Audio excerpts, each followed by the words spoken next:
For more fairy tales and to support this page, please follow and subscribe. New story is added every week.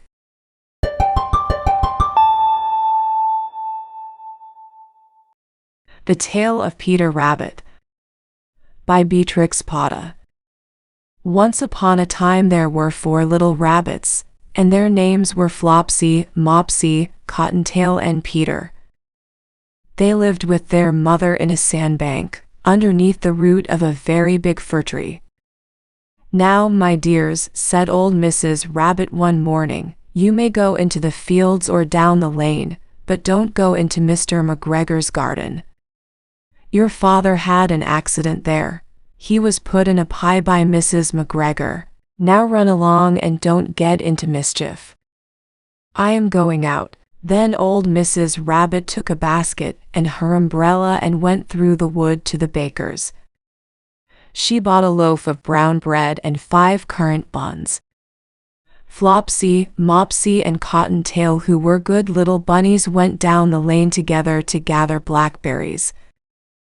But Peter, who was very naughty, ran straight away to Mr. McGregor's garden and squeezed under the gate.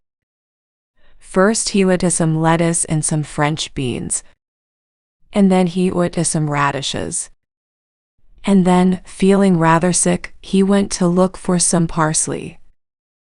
But round the end of a cucumber frame, whom should he meet but Mr. McGregor? Mr. McGregor was on his hands and knees planting out young cabbages, but he jumped up and ran after Peter, waving a rake and calling out, "Stop, thief!" Peter was most dreadfully frightened. He rushed all over the garden, for he had forgotten the way back to the gate. He lost one shoe among the cabbages, and the other amongst the potatoes. After losing them, he ran on 4 legs and went faster, so that I think he might have got away altogether if he had not unfortunately run into a gooseberry net and got caught by the large buttons on his jacket. It was a blue jacket with brass buttons, quite new. Peter gave himself up for lost and shed big tears, but his sobs were overheard by some friendly sparrows, who flew to him in great excitement and implored him to exert himself. Mr. McGregor came up with a sieve which he intended to pop on the top of Peter, but Peter wriggled out just in time, leaving his jacket behind him. He rushed into the tool shed and jumped into a can. It would have been a beautiful thing to hide in, if it had not had so much water in it. Mr. McGregor was quite sure that Peter was somewhere in the tool shed, perhaps hidden underneath a flower pot. He began to turn them over carefully, looking under each. Presently Peter sneezed. Cardy-soo! Mr. McGregor was after him in no time, and tried to put his foot upon Peter, who jumped out of a window, upsetting 3 plants. Peter sat down to rest. He was out of breath and trembling with fright, and he had not the least idea which way to go. Also he was very damp with sitting in that can. After a time he began to wander about, going lippity-lippity not very fast and looking all around. He found a door in a wall, but it was locked and there was no room for a fat little rabbit to squeeze underneath. An old mouse was running in and out over the stone doorstep, carrying peas and beans to her family in the wood. Peter asked her the way to the gate, but she had such a large pea in her mouth she could not answer. She only shook her head at him. Peter began to cry. Then he tried to find his way straight across the garden, but he became more and more puzzled. Presently he came to a pond where Mr. McGregor filled his watercans. A white cat was staring at some goldfish. She sat very, very still, but now and then the tip of her tail twitched as if it were alive. Peter thought it best to go away without speaking to her. He had heard about cats from his cousin, little Benjamin Bunny.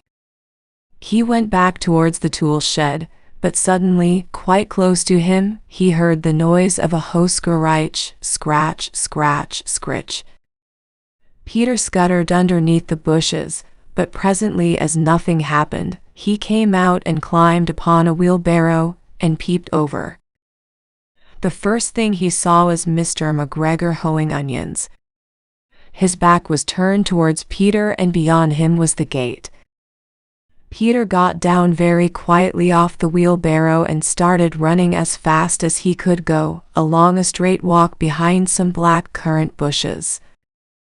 Mr. McGregor caught sight of him at the corner, but Peter did not care. He slipped underneath the gate and was safe at last in the wood outside the garden. Mr. McGregor hung up the little jacket and the shoes for a scarecrow to frighten the blackbirds. Peter never stopped running or looked behind him till he got home to the big fir tree.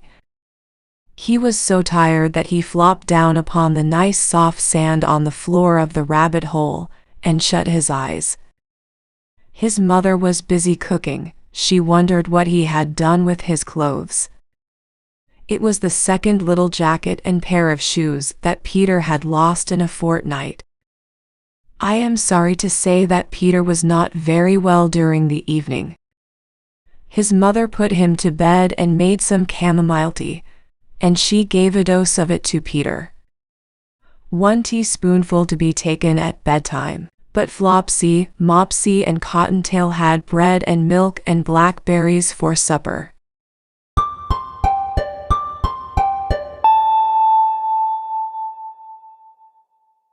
For more fairy tales and to support this page, please follow and subscribe. New story is added every week.